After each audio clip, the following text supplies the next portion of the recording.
Good morning, students. Welcome to the online classes of Gayatri Vidya Mandir Kanpura. Today we will going to discuss the noun and the exercise of noun. हम discuss करेंगे कि कैसे एक sentence में हम किसी शब्द को नाउन कहेंगे और उस नाउन को किस कैटेगरी में रखेंगे। तो आप दिए हुए 15 सेंटेंस जो मैं आपको आज बताऊंगा उनमें कुछ वर्ड मैंने अंडरलाइन किए हैं और उन अंडरलाइन वर्ड को हमें पहचानना है कि वो नाउन तो है, क्योंकि अंडरलाइन किए हुए सारे वर्ड आपको नाउन मिलेंगे, लेकिन अब हमें पहचानना है कि नाउन में भी वो किस कैटेगरी में आते हैं, किस टाइप के नाउन हैं। तो चलिए शुरू करते हैं आज का video. Identify the kind of the nouns of the each of the underlined words. हमें जो दिए हुए वाक्य हैं उनमें जो अंडरलाइन किए हुए नाउन हैं उनका काइंड पता करना, उनका टाइप पता करना है। तो चलिए पहला सेंटेंस देखते हैं।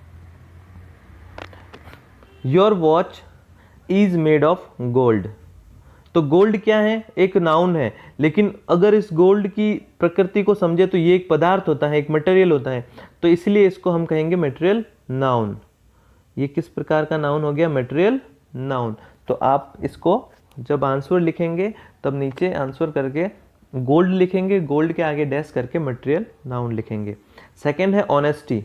Honesty is the best policy. अब जो ऑनेस्टी वर्ड है वो आपका किस प्रकार का नाउन है? तो देखिए आप, ऑनेस्टी क्या है? क्या कोई व्यक्ति है, क्या कोई पर्सन है, क्या कोई जाति है, क्या कोई समूह है, क्या कोई वस्तु हो गई, पदार्थ हो गया जैसे, या कोई भाव है? तो सीधी सी बात है, ऑनेस्टी यानी ईमानदारी, और ईमानदारी एक हमारे भाव होता है, एक गुण होता है। तो इसलिए ये जो ऑनेस्टी वर्ड है ये किस प्रकार का नाउन हो जाएगा? आपके एब्स्ट्रैक्ट नाउन हो जाएगा।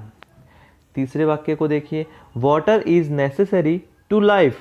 अब लाइफ भी, जैसा कि आप सबको पता है, लाइफ जो होता है वो एक स्थिति होती है, एक अवस्था होती है, या आप इसको एक गुण इसको एक भाव कह सकते हो। इसको हम देख नहीं सकते, ये कोई व्यक्ति नहीं होता है, ये कोई वस्तु भी नहीं होती है। तो ये हमारी एक जीवन का, जिसको हम पूरे पीरियड को एक बार में एक वर्ड से संबोधित करते हैं, जो अपना जीवन काल होता है उसको जीवन कहते हैं। तो आप इस लाइफ वर्ड को भी एब्स्ट्रैक्ट नाउन कहेंगे। चौथा सेंटेंस है अपना, give me a pen please. अब जो आपके यहाँ पेन वर्ड अंडरलाइन किया हुआ है, ये देखना है कि ये जो पेन वर्ड है ये किस प्रकार का नाउन होगा। तो जो पेन वर्ड यहाँ पे दिया हुआ है वो यहाँ पे वैसे तो एक वस्तु है, ठीक है, तो हम इसको प्रॉपर कहेंगे या कॉमन नाउन कहेंगे, ये हमें समझना है।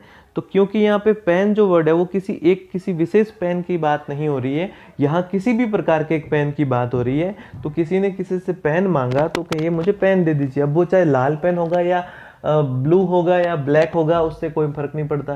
वो पेन चाहे किसी भी मेटल का बना हो, वो चाहे पेन किसी भी ब्रांड का हो, किसी भी कंपनी का हो, उससे कोई फर्क नहीं पड़ता। तो यहाँ जो ये पेन वर्ड है ये एक पूरी जाति का बोध करा रहा है। तो जो नाउन किसी पूरी जाति का बोध कराते हैं वो किस प्रकार के नाउन होती है? जातिवाचक संज्ञा होती है, और उसे इंग्लिश में कहा जाता है, इंग्लिश में उसे क्या कहा जाता है? Common noun. क्या कहेंगे हम? Common noun. तो यहाँ जो पेन वर्ड है ये किस प्रकार का वर्ड हो गया? Common noun. पांचवा सेंटेंस देखिए आप, John tried to help Mary. John जो है वो एक लड़का है, लेकिन यहाँ जॉन जो है वो किसी एक विशेष यहाँ जो जॉन वर्ड है वो किसी लड़के का नाम है। अगर यहाँ बॉय लिखा हुआ होता तो वो पूरी उसकी जाति को संबोधित करता, लेकिन यहाँ जॉन जो है वो किसी एक विशेष लड़के की बात हो रही है, इसलिए जॉन जो है वो यहाँ पर हो गया प्रॉपर नाउन। तो जॉन को यहाँ प्रॉपर नाउन की कैटेगरी में रखेंगे। जॉन वर्ड है प्रॉपर।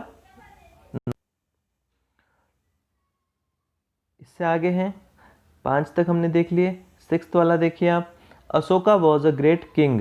तो यहाँ अशोका वर्ड अगर अंडरलाइन किया जाता तब तो ये प्रॉपर नाउन होती, क्योंकि अशोक किसी एक राजा की बात हो रही है, लेकिन यहाँ किंग वर्ड को अंडरलाइन किया गया। और किंग वर्ड जो है यहाँ पर वो एक कॉमन नाउन है, क्योंकि राजा अलग अलग तरह के होते थे, अलग अलग राज्य के होते थे। किन्हीं को हम सम्राट कहते थे, कोई महाराजा कहते थे, महाराजा धीराज कहा जाता था। तो यहाँ पर एक किंग वर्ड जो है वो संपूर्ण राजा जो शब्द है उसकी जो जाति है उसके लिए प्रयोग में लिया गया है, इसलिए यहाँ पर जो किंग वर्ड है वो है कॉमन नाउन। 7th में देखिए, काउज आर डोमेस्टिक एनिमल।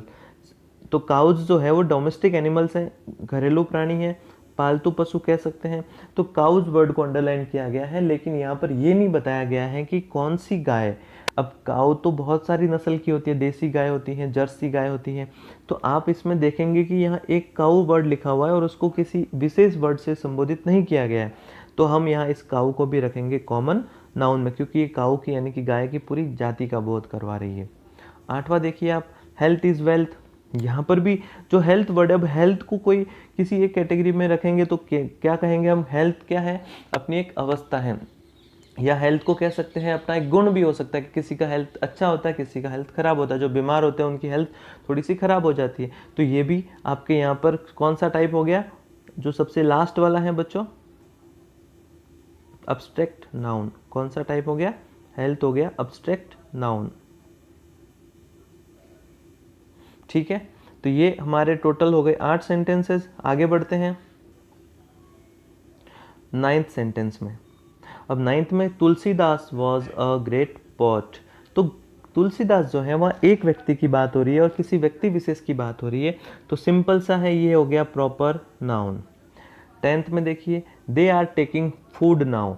अब जो फूड वर्ड है, अगर यहाँ पर किसी विशेष फूड का नाम लिखा हुआ होता, south Indian food, Rajasthani food या पंजाबी डिश, तो लेकिन यहाँ पर तो किसी फूड की बात ही नहीं हो रही, यहाँ तो केवल फूड वर्ड लिखा हुआ है। तो ये फूड की संपूर्ण जाति का बोध करा रहा है, इसलिए यहाँ जो फूड वर्ड है वो हो जाएगा कॉमन नाउन। ये एक जाति समूह को संबोधित कर रहा है, इसलिए जो फूड वर्ड है कैसा हो जाएगा, कॉमन नाउन हो जाएगा।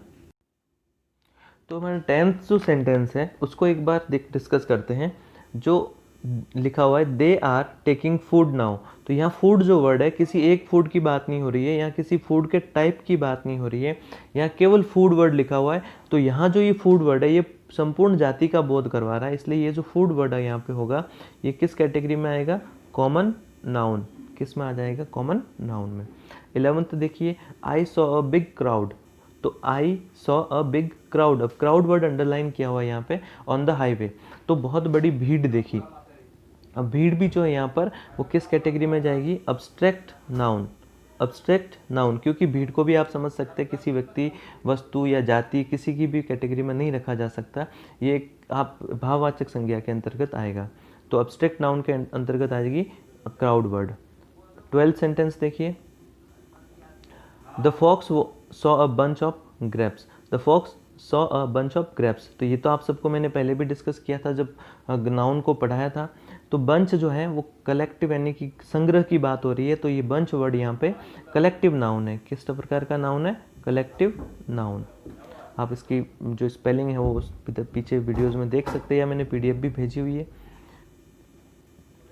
13 जो है, we should always speak truth.